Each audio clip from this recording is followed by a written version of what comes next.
I think it's really important to have all three tendencies of wide receivers on your team. The Owls offer something a little bit different, especially at the 3-star level, where they're not necessarily complete wide receivers that you would get in maybe a 4-star gem or a 5-star. And so I think if we can get Orlando Heron in and on our team, that's going to benefit our wide receiving core.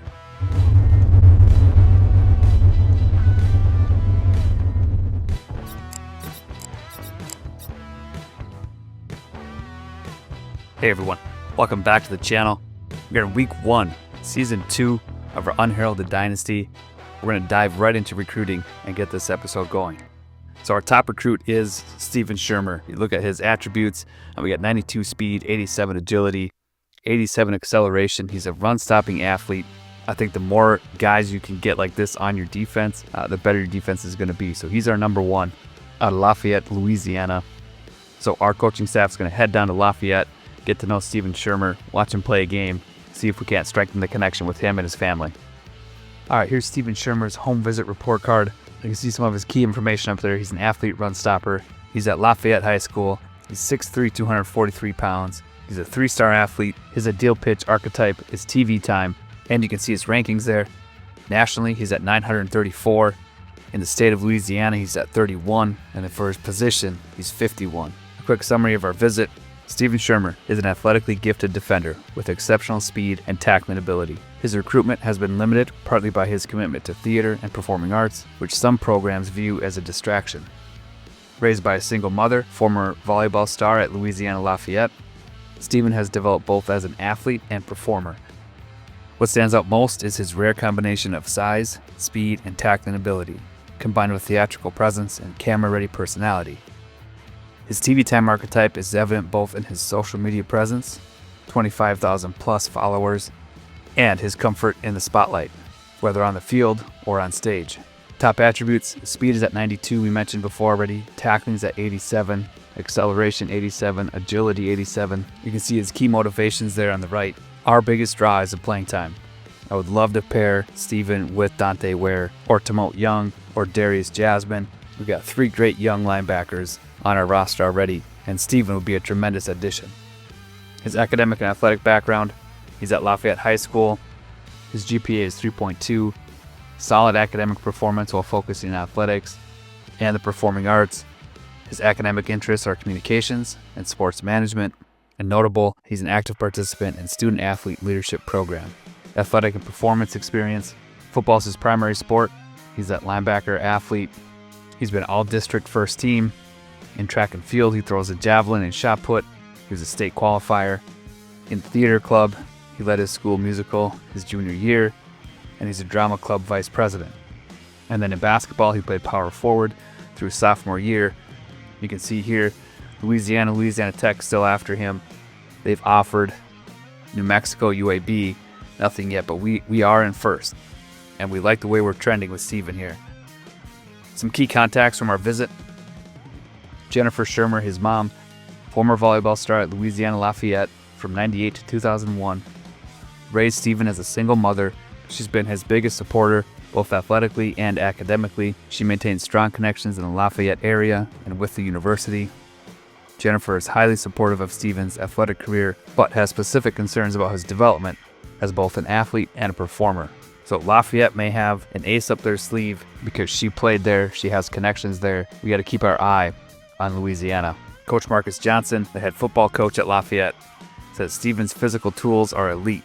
His combination of size and speed is rare at this level. He needs a program that will develop his football IQ and reading skills while giving him opportunities to showcase his athleticism. His ability to deliver highlight reel hits makes him perfect for television exposure. We've been working on his play recognition, and he's improving rapidly. Ms. Thibodeau, the media studies and drama teacher, says Steven's performance as Tony in West Side Story last fall was remarkable, especially for someone balancing sports and theater. That's the game he missed, by the way. But I've never seen a young man with such stage presence. He brings the same intensity to both fields. His final media project analyzing game coverage was impressive. He understands both performance and production at levels most students don't. What impresses me most is how he transfers theatrical skills to football, controlling his body language, projecting confidence, and reading emotional cues from others. And then Coach Williams, the strength and conditioning coach, says what sets Steven apart is his commitment to training. He's maintained a perfect attendance for 2 years and often leads sessions when I'm working with other groups. His athletic testing numbers aren't accidental. They're the result of consistent effort. What's impressive is how he manages to balance his training with being active on social media, maintaining his personal brand while putting in the work. Then a couple of parents' hesitations here. Jennifer expressed significant concerns about our program's championship potential. I understand you have a strong philosophy from your success at the high school and FCS levels, but UTSA hasn't been a championship contender in recent years. What's your realistic timeline for competing at the conference level? The Louisiana schools have more established programs, but Steven wants to be a part of something special. She also raised concerns about brand exposure and media visibility. Steven has been building his personal brand since sophomore year and has over 25,000 followers across platforms. He's not just an athlete, he's a performer. His participation in theater has helped him develop presence that translates to both fields. We're looking for a program that recognizes his multidimensional talents and can amplify his visibility, not limit it to just football. In Coach O'Connell's response regarding championship potential, Coach emphasized his proven track record. While I'm in my second season at UTSA, my philosophy built championship programs at both the high school and FCS levels. Championships aren't accidents. They're the natural outcome of doing the right things the right way consistently. We're building something real, a championship program with integrity and substance. Every decision we make is designed to position us for championship opportunities. And then on brand exposure, Coach connected with Steven's performer background.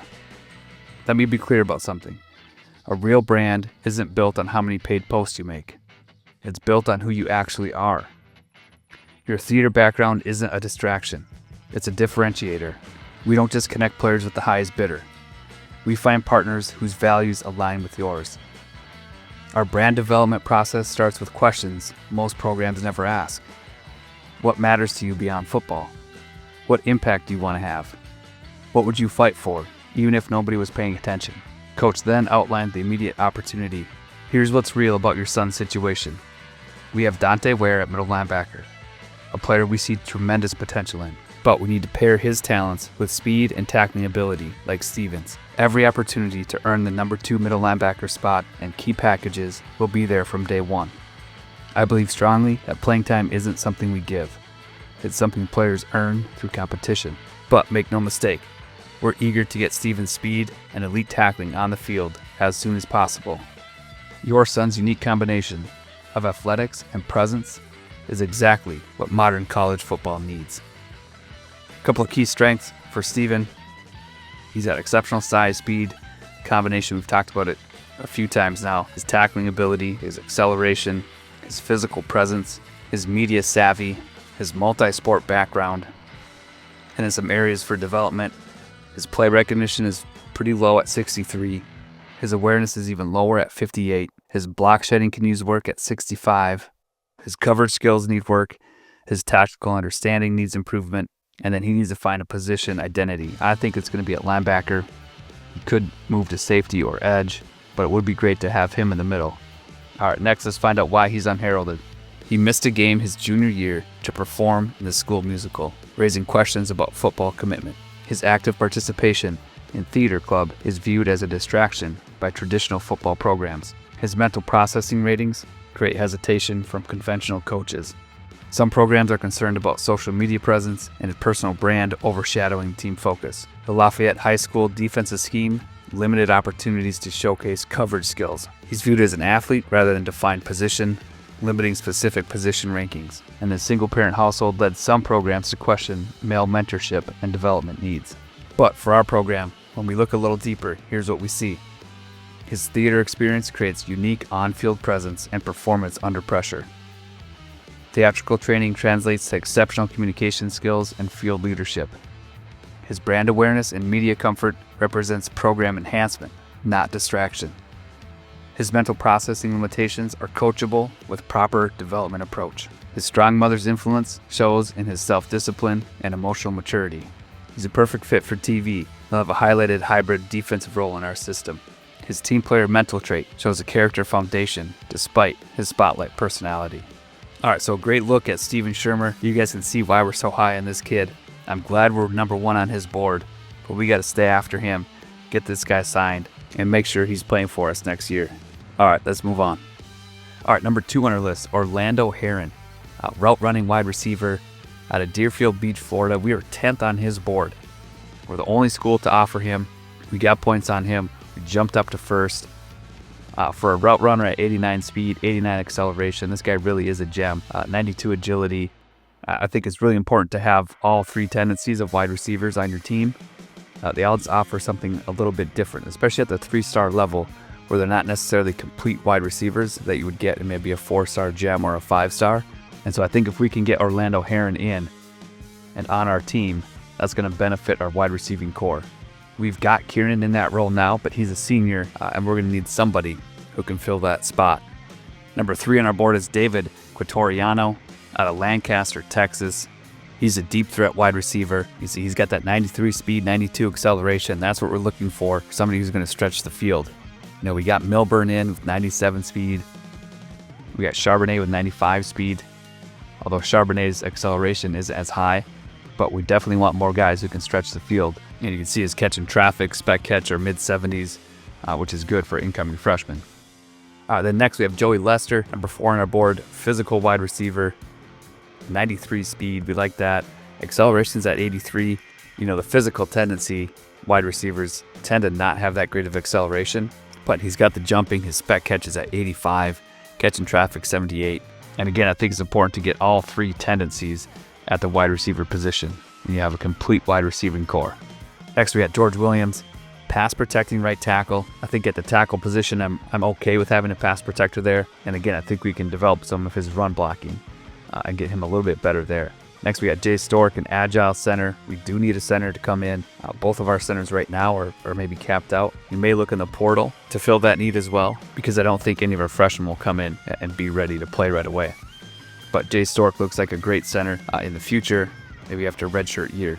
And we've got Ramon Torres, a field general middle linebacker. I mean, I think for what we can get, I like to get speed first at the linebacker position, which is why Shermer is number 1 on our board. You know, if we can get speed, run stopper, that's ideal in the middle. But field general is second. He's got decent speed at 84, acceleration 83. I think field generals tend to be more well-rounded, and so we would take that in the middle for sure. Then we get Tyler Grimm, a JUCO middle linebacker. Again, trying to just bring in as many JUCOs as we can. And I think Tyler Grimm with that field general, you know, he's got a year of playing junior college ball, can come in and be an asset for us. Same with Sean Apple, JUCO junior, so 2 years of JUCO. Our cornerback room is going to have 2 seniors next year, and then the rest will be redshirt freshmen, I think. So I don't know that our sophomores right now are going to stick around. They may transfer out. And so to get Sean Apple in would be huge for us. And then George Orji, a hybrid strong safety. And I know that the game doesn't develop them, but with what we're going to do with the incremental training, I think George Orji can turn into a really good strong safety for us.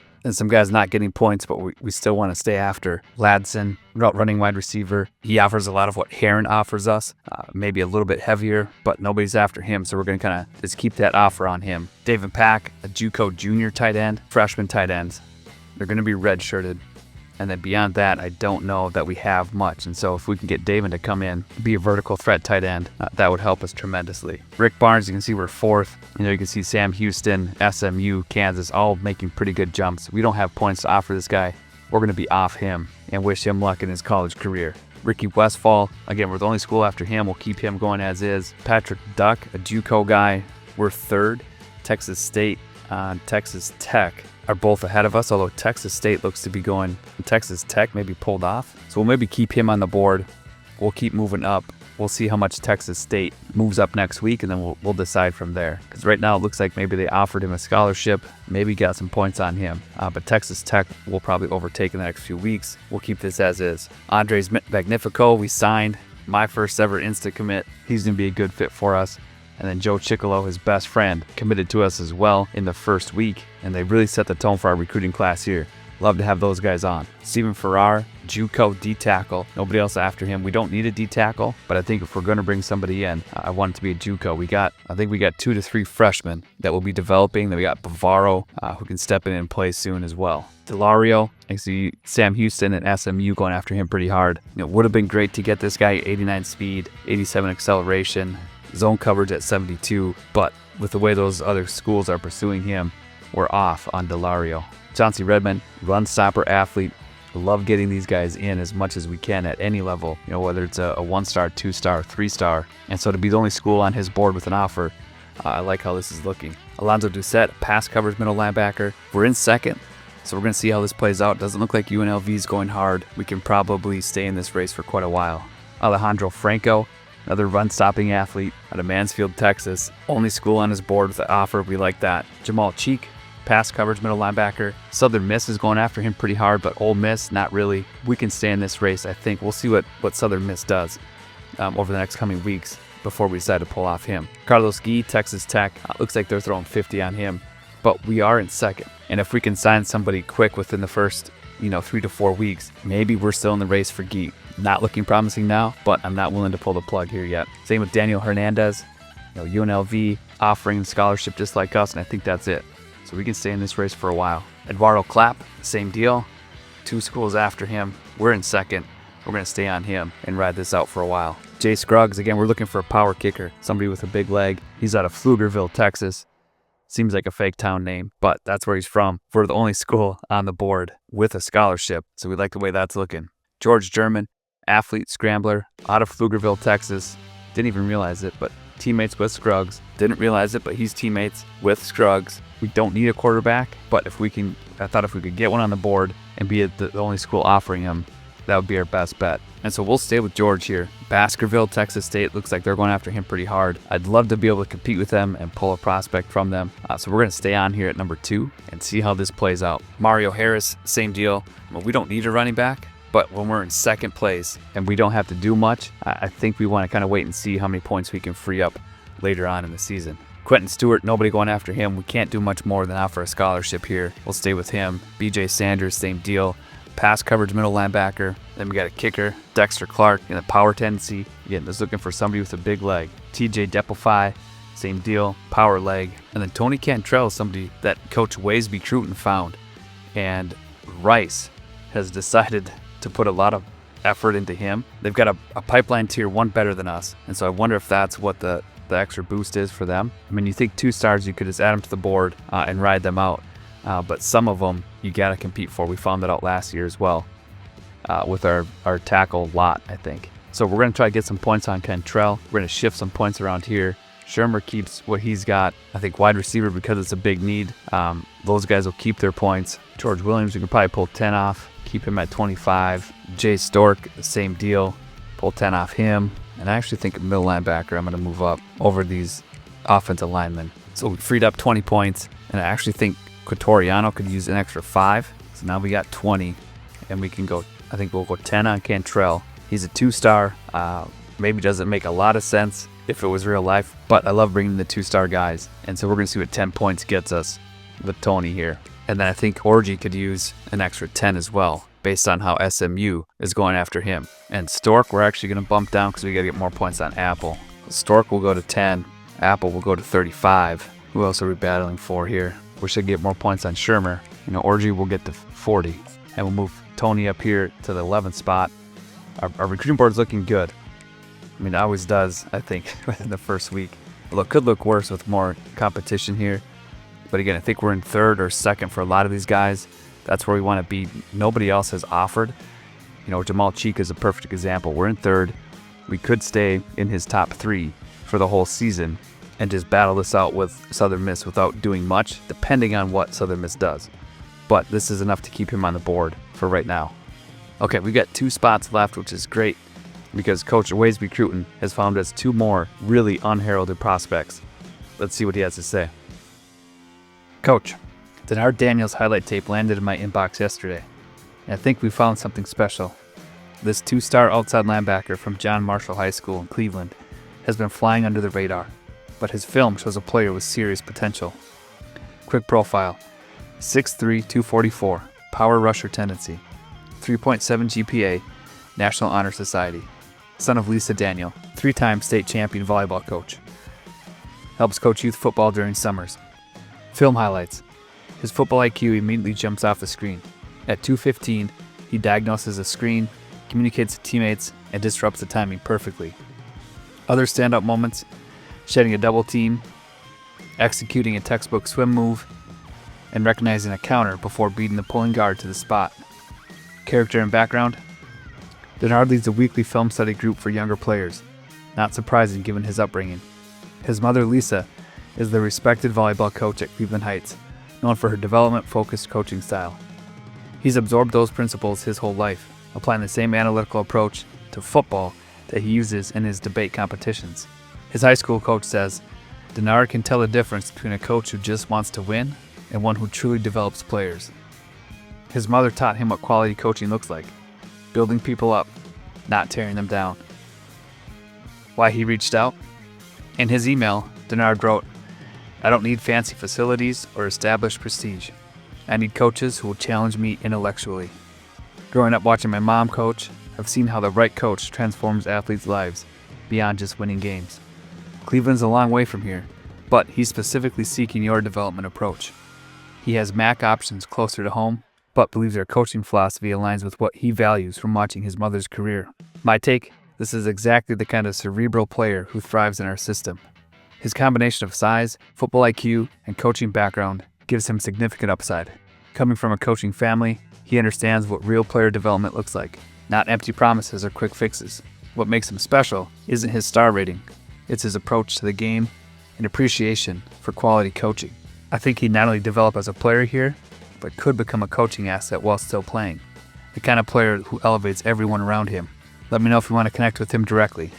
Al. All right, there he is, Denard Daniel. He is a power rushing right outside linebacker. I do like to move these guys to D end. We'll kind of see how he fits, but could be a really good depth piece for us. No points to get Denard a scholarship this week. We'll work on that later. But we've got another email from Coach Waysby Cruton about a 1-star recruit this time. Coach, just got back from a Friday night in St. Louis, where I watched Cam Stoddard in action at McClure North High School. This 5'8", 204-pound running back won't win recruiting battles on paper, but he's exactly where our Unheralded Dynasty approach is all about. Quick profile: 1-star running back with elusive tendency. 1,450 yards rushing, 18 TDs last season. He bats .387 as starting center fielder on the baseball team. He's youngest of 6 kids. His father's in construction, mother teaches elementary school, 3.2 GPA with strong work in math and science. Why he's unheralded? Stoddard challenged a toxic team culture last season when seniors were hazing underclassmen. Instead of staying quiet, he directly addressed the issues with the coaches and players. Got branded as difficult, but what he really did was stand up for team standards. This unfairly tanked his recruiting profile, but showed exactly the character we value. The former head coach, now at Pattonville High School, admitted they mishandled the situation and Cam was actually in the right. Current staff speaks much more highly of him, noting how he's helped rebuild team culture this season. Film highlights: his contact balance is exceptional, consistently breaks tackles from larger defenders, makes the first man miss nearly every time. What really sets him apart is his vision, uncanny ability to find cutback lanes. Not elite straight line speed, probably 4.6 range, but his short area quickness is special. Best sequences: at 2:15 he takes a simple dive play, makes 3 defenders miss in a phone booth. 3:42, pass protection against blitzing linebacker, rare willingness for his size. At 5:06, patience behind pulling guard before exploding through hole. At 6:22, a screen pass creates something from nothing when blocking breaks down. And at 7:40, he delivers a punishing hit as a situational outside linebacker. Character and background: his baseball coach says Cam's been competing his whole life just to get a word in at the dinner table. Teachers praise his leadership in the classroom. The principal mentioned how he organized a campaign to improve weight room facilities for all sports, not just football. I had breakfast with his parents Sunday. Solid people who've raised 6 kids, who've all either gone to college or learned a trade. Cam has a particularly close relationship with his oldest brother, who played D3 baseball and mentors him. Development projection: could develop into a valuable change of pace back in our system. Already squats 415 and power cleans 265, exceptional for his size. Baseball background gives him excellent hand-eye coordination for receiving. He does need refinement in pass protection, but the willingness is there. My take? This kid embodies our program values. He stood up for what's right even when it cost him recruiting attention. His multi-sport background shows his athleticism translates beyond football. Coming from a big family has made him naturally team-oriented. His ceiling is significantly higher than his one-star rating suggests. A redshirt year in our strength and conditioning program could do wonders. Missouri State and Eastern Illinois have offered, but no FBS programs yet. His parents specifically mentioned they're looking for coaches who develop both character and skill. Right in our wheelhouse. Recommend bringing him in for a visit soon. This is exactly the kind of overlooked talent with strong character that we're building our program around. Al. All right, as always, Coach Al doing a great job for us identifying these players. Let's go find Stoddard. All right, here he is, Cam Stoddard out of St. Louis, Missouri, 5'8", 204. Maybe labeled as a one-star because of his size, but 5'8", 204, that's a solid back right there. We'll add him to our board. All right, so Denard and Cam round out our 35 on our board. That's it for recruiting this week, and that's a wrap on this episode. So hopefully you guys enjoyed the deep dives again. I love putting those together. For me, this adds more depth to this dynasty universe that I'm building, and I love making this as lifelike as possible. It gives me an outlet for my coaching, for my sports psych, and hopefully you guys are enjoying it as well. So until the next one, keep gaming, keep growing, and keep celebrating those obscure victories. Game on.